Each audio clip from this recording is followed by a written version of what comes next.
Now we're going to cover what I'm calling this the refiner's fire, but it's a lot to it. And we're going to pull in some of the stuff that's going on, some of the verses that are being fulfilled. Um, let's get started on this part. So, the first thing that we see going on in the United States is that there's just been an exposure to everything. All of a sudden, we are seeing all of this stuff coming forward that we never knew before. And so this is what the Father is doing. This is Ezekiel 16, verse 25. And he says, Thou hast opened thy feet to everyone that passes by, and you multiplied your whoredoms. That's talking about Israel. And then it goes on and it says something really interesting. Jeremiah 13, verse 27. I have seen thy adulteries, thy nayings, thy lewdness of thy whoredom, and the abominations of Hill. Woe unto thee, O Jerusalem! Will thou not be made clean? So he's saying, are we going to be made clean? And now this is the interesting verse that I wanted to get to, and that's Jeremiah 13, verse 26. It says, Therefore will I discover thy skirts above thy head. In other words, I'm going to raise the skirt up, and you're going to get to see everything that's going on in this country. And that's, we're finding out about the vaccines, the pharmaceutical. I sent you a link on this man who did information about the health insurance companies and how they're working with the pharmaceutical companies and the corruption that's going on between the two of these. It's just they're making incredible amounts of money, and they're doing it on the backs of the people. The cover up with Fauci, that's being exposed. The JFK assassination, that's being exposed. U.S. I've got to say AIG. something about that, Sure. Linda. The JFK assassination the other day on True News, they showed a video of a tape recorder. It was two of LBJ's people talking, and the one guy taped everything as an insurance, and he gave it to his grandson. He's passed away now. Talking about he ordered the assassination of JFK Yes. I've and known that 17 for a other long people. time. I've known that for a long Yeah. time. Yeah. Okay. Yeah. And so that's something that recently broke. That information recently broke. But that news has been out there for a long time. I had a friend who did a lot of research on this, and he was always talking about it. And he just passed away about a year or so ago. And felt bad because I said he would have loved to live to this day to see everybody know that this is going on. And so, yeah, there's so much corruption in this nation, and now the Father has raised the skirt up so we Linda, can see all of it. Linda. Uh-huh. Dwayne? Yeah, were y'all saying that LBJ was the one that ordered the assassination? Mm, I think that's what I've heard. Okay, just checking. Yeah, that's what I've heard. That's what I was told before too, by this friend that he was just really into studying that. So I mean, it's interesting. But then you have seen all this stuff with the U.S. AID this week, and that's just been phenomenal. They've just exposed all the things in the budget that just crazy stuff that they're spending money on. And Glenn Beck has talked about this, and he's going to be talking about this about how the cup that the woman has in her hand, that's in Jeremiah 50, that's talked about that. And of course, in the book of Revelations, the woman is the harlot who is Israel that has the cup in her hand. And she's giving her fornication to all of these nations. Well, we know what's been going on. And we know that what's has transpired is that they are giving money to different nations to have them push in their agenda, which is transgender, DEI, all the diversity. all of this stuff that they think is important, they're trying to push on all the nations. And the nations are eventually going to have enough. And that's what's going to transpire in this country. They're going to have enough of this. But I wanted to see that verse because it's being fulfilled right now, Jeremiah 3, verse 27. Now, Deuteronomy 28, verse 21, and the Lord shall make the pestilence cleave unto you. And so the pestilence, we had COVID, and we've never got rid of COVID. It's still floating around. It will cleave unto you until it has consumed thee off the face of the land. So this is talking about that plague that we mentioned last week when we met, or week before, that, that probably could be another version of something that they pull out of their hat. Okay, verse 22, and the Lord shall smite thee with consumption. Now that word consumption, when you root down to it, it's a unclean bird.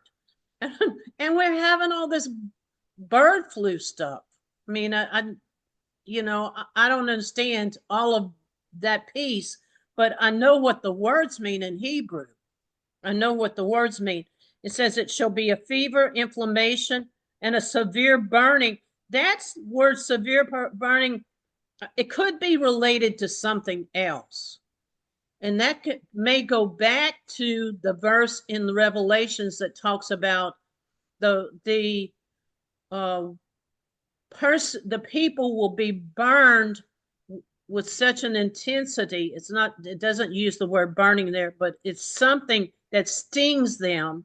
It says it's something that stings them, and it lasts 5 months. Do y'all remember that verse in the book of Revelations?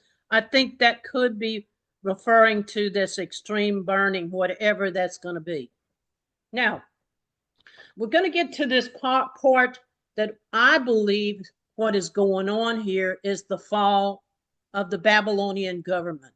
I believe that that's what you see taking place when Trump got elected.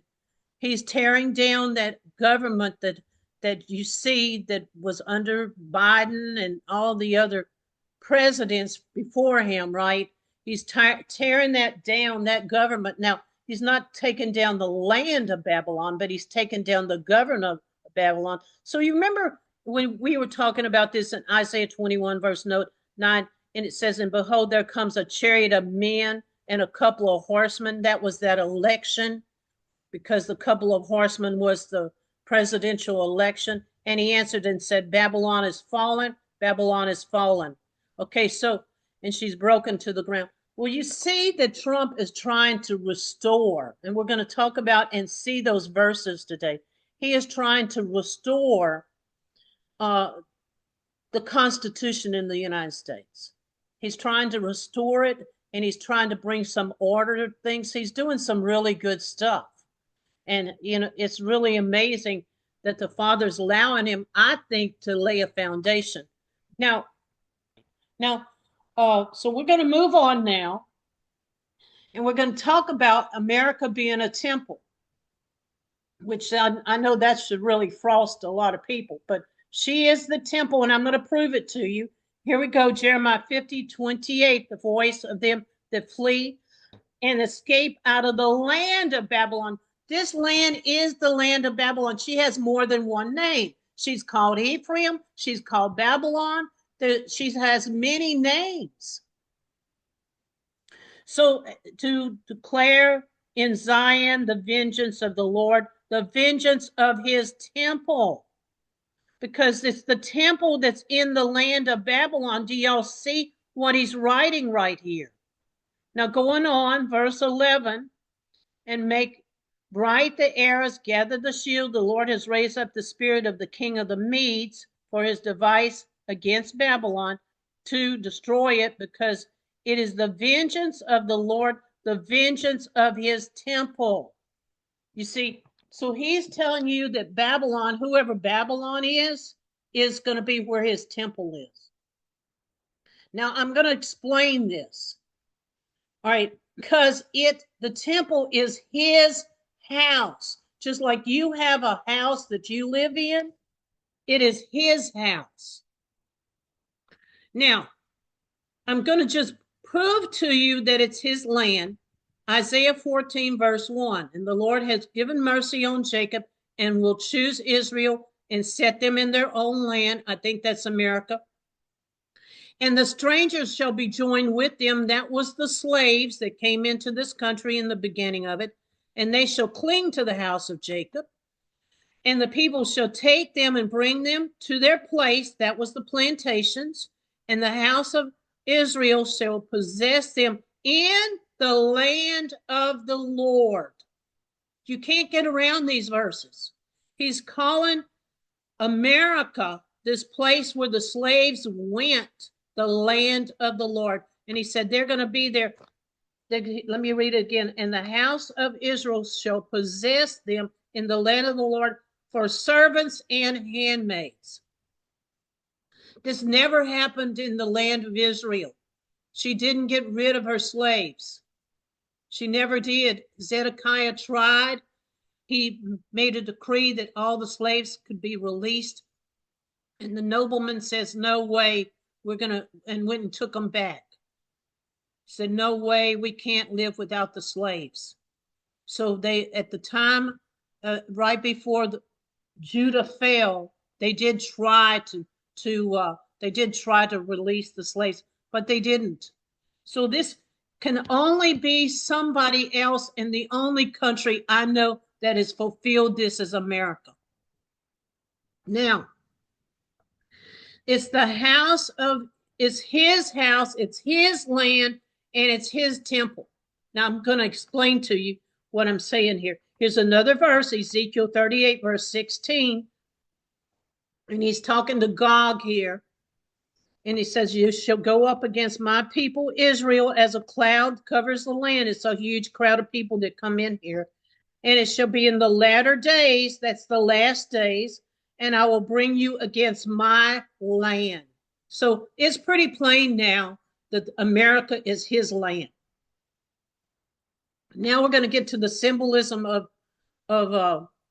the temple, and really the symbolism of more than just the temple. So we're going to start here first. Israel in this country, the people in this country is considered a divorced woman. Do y'all understand that? This country is considered a divorced woman because she's in rebellion.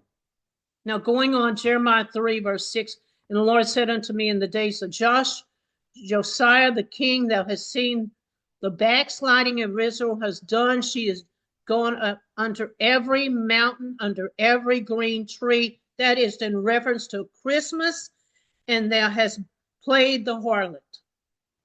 And I saw, for thou caused whereby the backsliding of Israel committed adultery, and I put her away and gave her a bill of divorcement. She is a divorced woman. Do y'all understand that he gave her a writing of divorce? Now, Joey said something really interesting a couple of weeks ago, and he said that the father, the believers are married to the father, and the Israel is married to the Messiah, which is true, which is a true statement. I think that's very interesting because the Father puts his spirit in us when we're baptized. When we're baptized, you have the indwelling of his Holy Spirit that comes in, and it says you actually go under his name, and I think his name is Israel. So, and the believers are playing the role of the virgin. There's 144,000, we're told in the book of Revelations, and they're all virgins. So you have the believers who are playing the role of the virgin.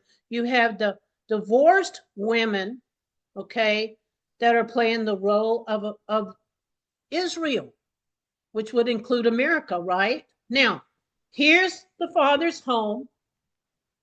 Here's his home. This is his sanctuary. This is where he lives. Well, I just showed you verses that said it was his land. So here's the court of the women. Do y'all see this court of the women? That's Israel today. That's the divorced woman. She's not in the house. She's not in the house. She's outside. She's still in the court area. You see, she's in the court area, which is representing our land. She's in it, but she's not allowed in the house because who's in the house? The priest. Do y'all see who's in the house? The priest. So this if you break it down and make it look like a house, this area right here, the court altar area, that was like the kitchen. The holy place, it had the 12 loaves representing the 12 tribes of Israel. And then it had the 7 candlesticks on the opposite side. That represents the 7 churches. And so that right there represents like the living area. And then, of course, the Holy of Holies is where the Father resides. It also represents the bedroom. So you can see it looks like a house. It's designed to look like a house. It also can be like a courtroom. You see, it also can be set up like a courtroom. So notice now that, you know, the court of the women, they're not allowed in because they're a divorced woman. They are not, you know, spiritually virgins. And that's what we're talking about here. Now, the Levites, we're going through more symbolism here. This is going to be interesting. All right, so it says, Joel 1 verse 9, your drink and meat offerings are cut off of the house of Israel. The priest, the Lord's ministers. So who are the priests in this country? The pastors, the true pastors, the Lord's ministers. Do y'all see that? The pastors in this country, that doesn't mean teachers. That's people that are in charge of flocks of people. All right, now Jeremiah 33, verse 21, and my ministers, the Levites, are the priest. Do y'all see what I'm telling you here? That he's drawing a picture that the ministers, his true ministers, are the Levitical, they're playing the role of the Levitical priest. Do y'all see that? Because I'm fixing to show you some stuff here. Deuteronomy 18, verse 5, the Lord has chosen Levi as his sons. Very much possible that everybody that's being called right now is from the tribe of Levi.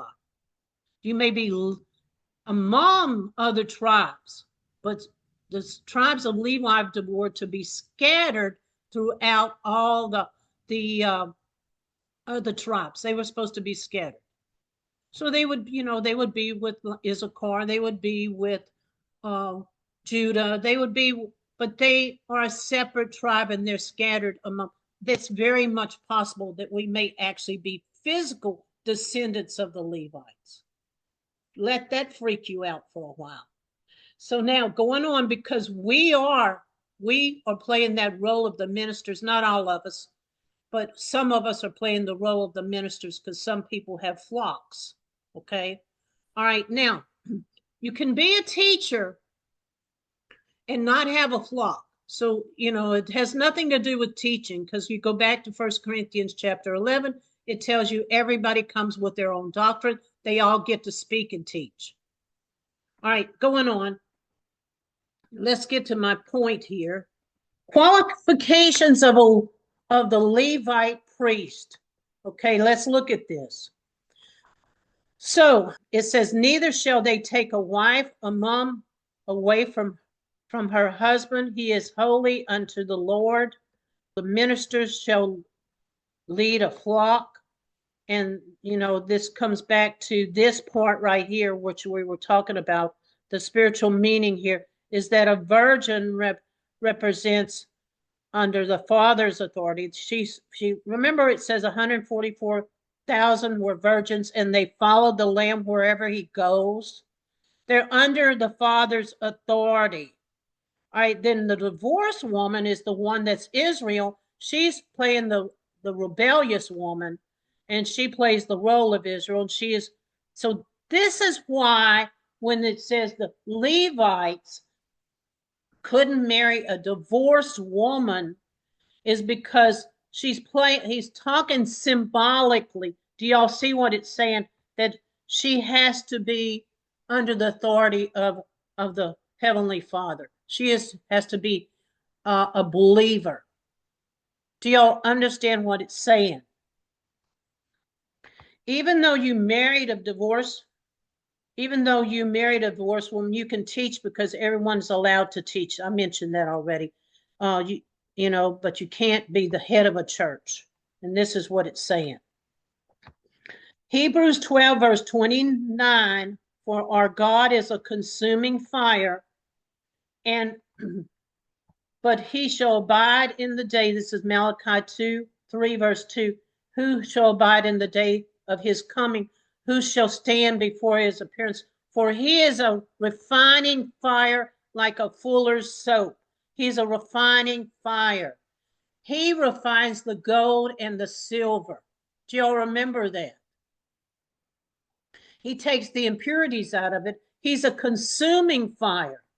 Psalms 104, verse 4, who made the angel spirits whose ministers are a flaming fire.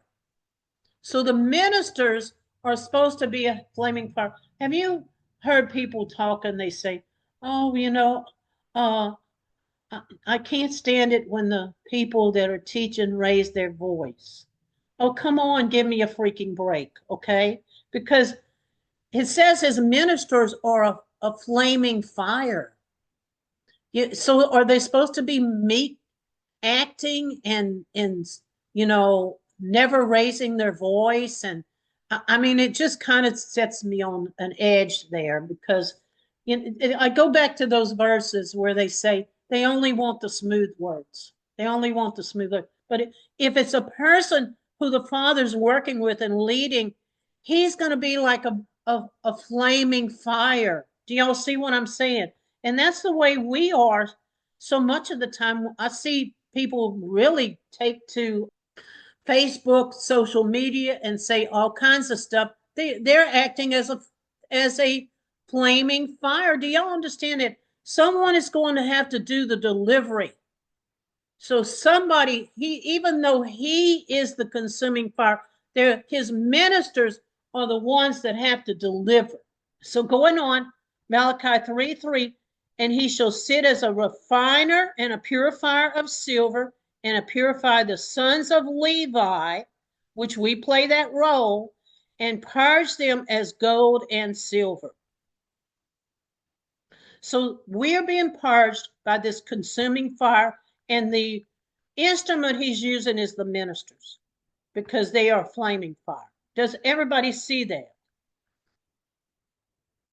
Verse 4, it shall be offered the Judah and Jerusalem to be a place unto the Lord as the days of old, as the former years. Okay, so he's talking about a purging of his people, and we're still going through this symbolism now. And I think this verse is interesting.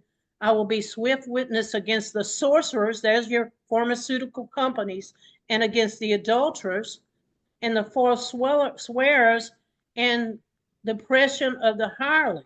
Okay, so now the sons of Aaron, they had a special job. Their job was to cause the lamp to always burn. So there was lamps in the temple, and they could never go out. Do y'all understand? They could never go out. So it was the sons of Aaron's job to make sure the lamps because they're the flaming fire. Do y'all see this? Now the tabernacle of the congregation without the veil, which is before the testimony, Aaron and his sons shall order from even to morning before the Lord. It shall be a statute for generations forever in Israel. So he's talking about how it was the sons of Aaron that went in and kept the lights burning. They lit the lamps. Okay, anybody want to talk? Because I haven't given anybody a chance to talk. So do you really think the Levitical priests that are in the house of Yahweh, that they're in his house, right? Do you think they're going to be dragging a Christmas tree in there? Or Easter eggs or whatever? And the reason I'm saying that is because, and I'm going to talk about the men first. The men that are believers, that they need to understand the house is theirs, just like they play the role of the father. It's their house. And so today, people think everything's equal, you make decisions together, and that's true, you do. But when it comes to God's laws, a man has to stand up in his own house and not allow anything that is against the father in it. Because that's what the father expects, that you make sure your home is, doesn't mean you control somebody else. Because she or he could go over to Aunt Sue's and have Christmas dinner and arrange Christmas presents and do all the hullabaloo. You don't control what they do, but you control what goes on in your house, because the father expects it. Because the woman will never respect you if you are not following Torah and it's in that house. And he doesn't, I'm not talking about being an ogre. I'm talking about somebody who says, hey, we're going to do it God's way in this house. Okay. It has nothing to do with who makes decisions. It has to do with establishing the Torah in that home. All right. So now the women have to understand that the house belongs to the husband. It doesn't matter that she is out working for it at the same time he is. In the father's eyes, the house is like his house, which is his house. He doesn't call it my house and Israel's house. He calls it my house. It's my house and my rules. And so if you want a woman to respect you, you have to follow Torah, and you have to establish that in your house. I'm saying some hard things. I know this one lady, and she's talked to me several times, and she has a real domineering husband. And so he required, she said, I'm going to try real hard this year to not keep Christmas. But she said, he makes me cook Christmas dinner every year, and we invite the whole family over to our house. And she says, I do it because he tells me I have to do it. I said, no. He said, Paul was talking. He said, you follow me as long as I follow Christ, right? So if your husband is not following on any point, you do not follow. And so that's what I tried to explain to her. You can't do this. You have to follow God before you follow a person. Well, then she said, well, he brought me to the doctor, and him and the doctor decided that I needed the vaccination. Well, you see what I'm saying? He is supposed to be the authority in the family, but you have to stand up for for God and his teachings. Do y'all understand that? Even in the home. Now, still talking about qualifications for the priest and the rules around the qualifications of the priest. Leviticus 21 verse 9, and the daughter of thy priest, if she profanes herself as a harlot, she is profaned her father. So her father is a priest and she becomes a prostitute. She is to be burned with fire. This is the only time in scripture somebody's burned with fire, because all the other offenses, they've been killed by stoning. Do y'all remember that? But it's such a severe thing to play the role of a harlot and be a priest's daughter. You see, that's total defilement. You're burned with fire. Now put that to us today. And that is why our country, who is playing the harlot, she is playing the harlot, is going to have 1/3 of the people destroyed in it. So, that's just all it is. And, there's many works that people do. I want to bring, this is my last slide. 1 Corinthians 3 verse 12. Now, if any man build his foundation on gold, silver, precious stones, wood, hay, and stubble. See, not all foundations are laid with gold and silver. Some are going to be laid with precious stones, with wood, with hay, with stubble. 1 Corinthians 3, verse 13, every man's work shall be made manifest, for the day shall be declared it, because it shall be revealed with fire. See, there's why you have the fire. And it says, and the fire shall try every man's work of what sort it is. So if you built your house on paper and stubble, that's going to be a little hard thing to have happen. Do y'all see this? Because he's going to use fire and then he goes on. And if any man's works abide, which he has built thereon, he shall receive his reward, right? So now going on to this next verse. If any man work shall be burned, which these works would be burned right here, right?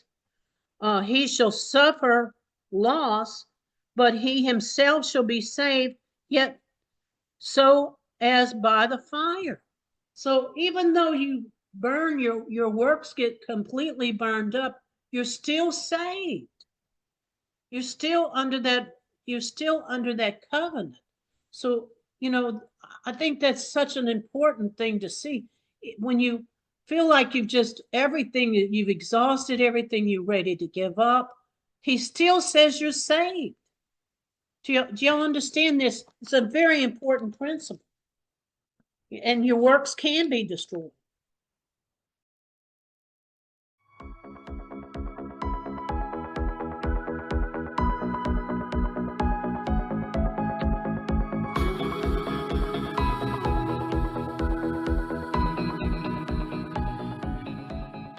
For more information about this broadcast, please visit our website at www.12tribehistory.com. That is the number 12, tribehistory.com, or email us at lwatson44@cox.net with any questions or comments.